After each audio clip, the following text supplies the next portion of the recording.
Hello students, welcome back. हमने अपनी पिछली वीडियो में पढ़ा था युद्ध गान के बारे में, जहाँ पर हमने पढ़ा था कि बैजू जो है 12 वर्ष तक जो है गान विद्या लेता है शंकरानंद से, और वह गान में इतना पूर्ण हो जाता है कि वह उसके गाने से पत्थर जो है वह भी पिघल जाता है और पक्षी जो है वह मुग्ध हो जाते हैं। उसके आगे की क्या स्टोरी है। एक दिन शंकरानंद ने हंसकर कहा, मेरे पास जो कुछ था तुझे दे डाला बैजू, तू पूर्ण गंधर्व हो गया है।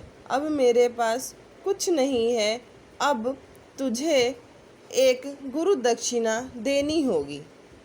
बैजू हाथ जोड़कर बोला, गुरुवर, आपका उपकार जन्म भर सिर से न उतरेगा, आज्ञा करें।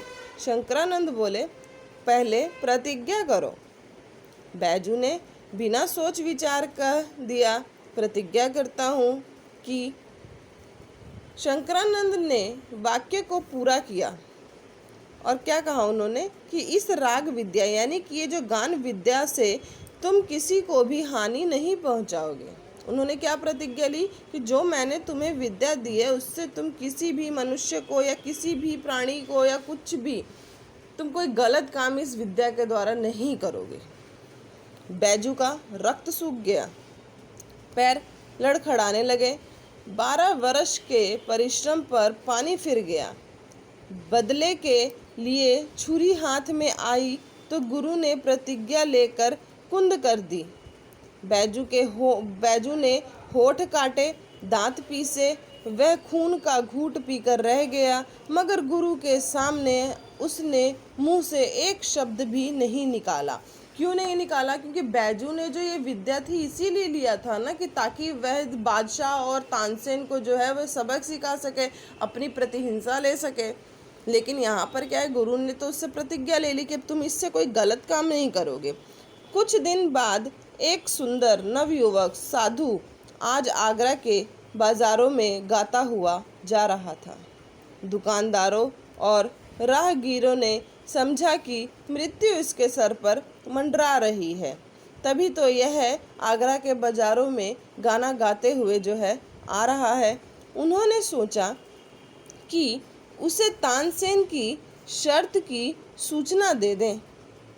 लोगों ने तो यही सोचा कि ये जो नवयुवक जो आ रहा है इसे हम क्यों ना पहले तानसेन के जो शर्त है उसकी सूचना दे दें। परंतु निकट पहुंचने से पूर्व ही मुग्ध होकर अपने आप को भूल गए। जो लोग बैजू को बताने जा रहे थे कि तुम यहाँ गाना नहीं गा सकते हो, वह लोग खुद ही उसकी जो गाने की जो धुन थी उसको सुनते ही मुग्ध हो गए और अपने आप को ही भूल गए। यह समाचार नगर में दावानल के सामने फैल गया कि एक साधु आया है जो बाजारों में गा रहा है। सिपाहियों ने हथकड़ियाँ संभाल ली और पकड़ने के लिए साधु की ओर आए, परंतु पास आना था कि रंग लपट गया। बैजू के पास कोई भी आता उसको पकड़ने के लिए, समझाने के लिए, लेकिन वह खुद ही उसकी जो धुन थी उसको सुनते ही उसके रंग में रंग जाता था। साधु के मुखमंडल से तेज की रश्मियाँ फूट फूट कर निकल रही थी। रश्मियाँ यानी कि रोशनी जो थी, उसके चेहरे की जो चमक थी वह फूट फूट कर निकल रही थी। वे आश्चर्य से उसके मुख की ओर देखने लगे जहाँ सरस्वती का वास था और जहाँ से संगीत की मधुर ध्वनि की धारा बह रही थी। स्टूडेंट, इसके आगे की जो स्टोरी है वह हम नेक्स्ट वीडियो में करेंगे।